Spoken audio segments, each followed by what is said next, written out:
Nakon Turske otišao sam malo dublje u Aziju, u potrazi za najukusnijom uličnom hranom. 4 puta plaćam, neće da uzmem. Naša druga stanica Tajland. Bangkok. Ovo što upravo gledate je specijalitet jednog restorana na Jodd Fair noćnoj pijaci u srcu Bangkoka i uzeo sam najveću porciju koju imaju u ponudi.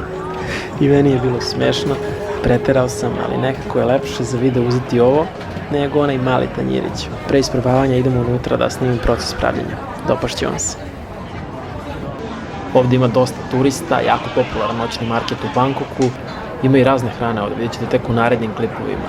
Ali danas nam je fokus na ovom jelu, Leng Zap, ili supa od svinjskih kostiju. Snimao sam ovaj video malo duže jer sam htio da uhvatim ceo proces pravljenja od trenutka kada donose svo ovo meso, to jest kosti, pa preko kuvanja.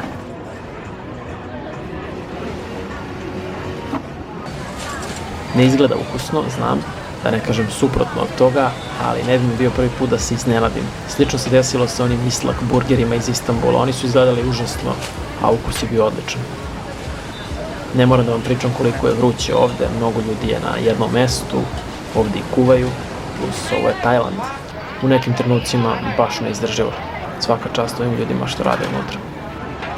Non stop kuvaju ogromne količine mesa, ljudi samo pristižu. I uvek su puni od 4 popodne do 12 uveče. To je radno vreme ove pijace koja nije lokalna. Određena je onako malo modernije, prilagođena je i turistima i ima visoku ocenu na Google, 4,3 na preko 5000 recenzija. To je sjajno. Ovdje vidite različite veličine porcija. Cena je od 150 pa do 1000 bahta. To jest ova najmanja porcija košta 5 eura, a ova koju ću ja kupiti je 27. Leng Zap se pravi od svinjske kičme, to su sve komadi koji ostanu nakon sečenja rebara. Tu nema puno mesa, ali ljudi, ono malo mesa što možete da nađete je tako ukusno. Pravi jednu veliku gomilu od ovih komada i posle ide ta ljuta supa preko njih. Kada se skuvaju i poređaju sve kosti, onda se pravi ovaj ljuti i začinjeni sos. Nešto što predobro ide uz ovo meso. Ja ne znam zašto ovo jelo zovu supa. Ok, ima one tečnosti dosta, vidjet ćete, ali nekako ima i mesa. Kada ovaj obrok prave u kućnim uslovima, Tajlanđani vole da iskoriste i svinjska rebra. Naravno, takav obrok izlazi dosta skup. Malo sam istražio šta sve stavljaju u ovaj sos koji prave, to jest u ovu supu. Da ne nabrajam sad sastojke, možete ih vidjeti ovdje levo, ko želi može da pauzira. Uglavnom, mnogo interesantna stvar je i taj fish sos. To koriste za dosta jela i jako je popularna namirnica u istočnoj Aziji. Video sam da su to koristili za tom jam, to je ubedljivo najbolje jelo koje sam jeo na Tajlandu i taj video će izaći uskoro. I evo, nakon pravljenja samo zaliju ovo meso supom ili tim sosom, kako god, i to je to.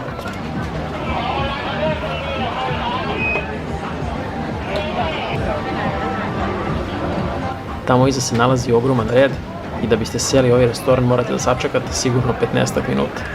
A tolika je gužva da konobari nemaju vremena da idu sa jedne strane na drugu, non stop, već oni koriste onaj talkie-walkie. Meni ovo izgleda baš dobro kada ga preliva, ne znam za vas. Ja volim ljuto i u ovom trenutku mi se baš svidao miris. Da, evo sad vidim ima baš dosta tečnosti i ne zove se džabe supa. Moj hotel je od ove pijace bio udaljen nekih 25 minuta vožnje motorom i ja sam došao baš kad je bila najveća gužva, oko 8-9 uveče.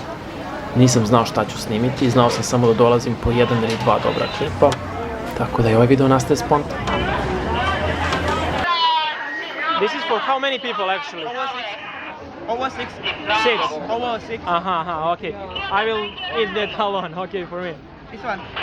Really? One. I want to order now, Okay. yeah. Anything else? You want anything to drink? For drinks, yeah, only. This small size. Small size, that's it, yeah. Yeah, and do you have side dish for this one? What is this? Sauce and that's it? Hot? Yeah, okay. Odustao sam odmah, ništa me nije razumeo, ja tražim prilog, a uzimam obrok za 6 ljudi. Sam sam došao u Bangkok, nisam znao nikoga ovde, ali grad je takav da na svakom koraku poznajete ljude. Baš ima dosta turista koji putuju sami i gde god da sednete možete da uđete u priču sa nekim. Ima i dosta prevaranata, ali njih možete da provalite lako. Evo jedan primjer. Njih 5 mi je za 3 nedelje prišlo sa pričom. Baš mi se sviđaju tvoje patike, gde si ih kupio. Oni tako započnu taj small talk, a opet dobijaju informaciju odakle ste, između redova i koliko imate para. Uglavnom su bezopasne i sitne prevare da vas odvedu u restoran ili prodavnicu koja će vam naplatiti mnogo više. Svakako osjeti se kad neko nešto potencira i kad traže interes i kad se nešto desi spontano. Samo im kažite ma i jao, to znači ne želim, jeste malo grubo, ali ja odmah odustaju.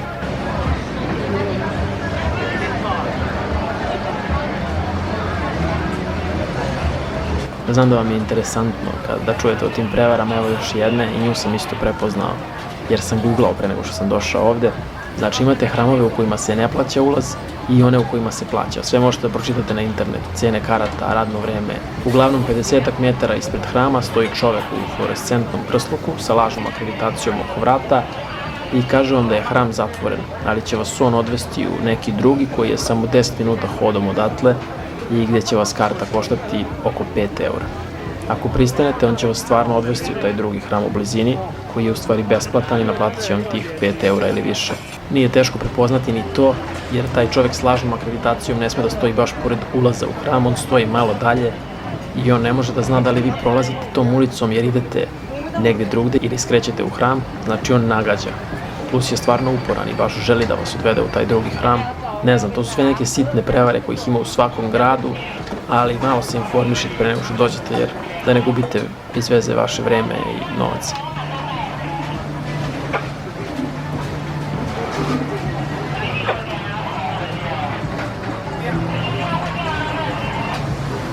Ovdje sam već shvatio da sam jedini u restoranu koji je naručio ovu najveću porciju, ali nekako ako snimam već ovaj video i ako sam posvetio ovaj dolazak jednom klipu, red je da ispoštujem do kraja.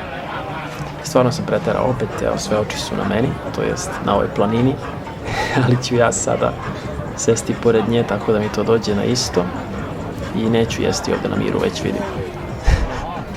Najjači je njega i devojku sam posle ponudio, rekao pridružite se, ja ne mogu da pojedem sam nikako, ali su i oni imali neku srednju porciju.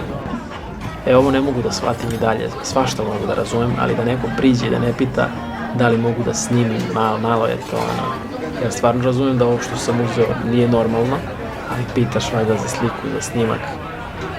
Imate rukavice ovdje, ovako se služi jede i evo ga to meso koje je stvarno preukusno. Evo je kulturni Kinez pitao, može da slika? Rekao, možeš. Valjda je Kinez. Mekano, sočno, baš preukusno meso. Pojeo sam ukupno 2 kosti sa ovim mesom i 1 tanjir supe i rekao, pakuj druže ovo, ovi ovdje su gori od mene s kamerama. Pokazat ću vam kako izgleda sad ova pijaca i onda hvatam taksi do hotela. Desni ljudi čekaju u redu da se oslobodi sto, pogledajte tu gužvu. Ovo je mnogo teško, stvarno ruka mi otpada, ima 15 kila sigurno i ovdje desno sam naišao na neku jeftinu garderobu farmerke, oko 4 eura, džabe. Grab aplikacija, nešto kao naš Cargo, samo mnogo bolje. 4 puta jeftinije, mnogo brže dolaze, dobro kola i naravno klima. English Thai or Thai English? Sorry, I don't understand. Oh, okay. Not understand what? Thai? Me change the app, me change the... Google Translate. Huh? Google Translate. Google or? Google, ovaj čovjek je malo stariji, posle sam ga razumeo, pitao me koju aplikaciju koristim, pošto na Google Translate-u ja prevedem na tajlandski pa mu pustim audio da čuje. Tako sam se sporazumevao sa njima. You can use Google Translate. คุณสามารถใช้ Google Translate รออะไรคุณอ่ะ Aha. Evo, za moje 3 nedelje koliko sam proveo tamo, stvarno su loši vozači i engleski im je još gore. Ali zato ljubazniji narod, ja ne znam da li sam upoznao. Puni su topline. Bukirao sam neki hotel u starom delu grada, malo dalje od centra, ali je bio okružen pijacama i uličnom hranom, a to je ono zbog čega sam i došao ovaj put. Pogledao sam par epizoda Breaking Bada i rekao, ajde da pojedem opet onu supu. Ohladila se malo više, totalno drugi miris. Ovdje sam razmišljao da li da nastavim da sipam ili da bacim sve ovo.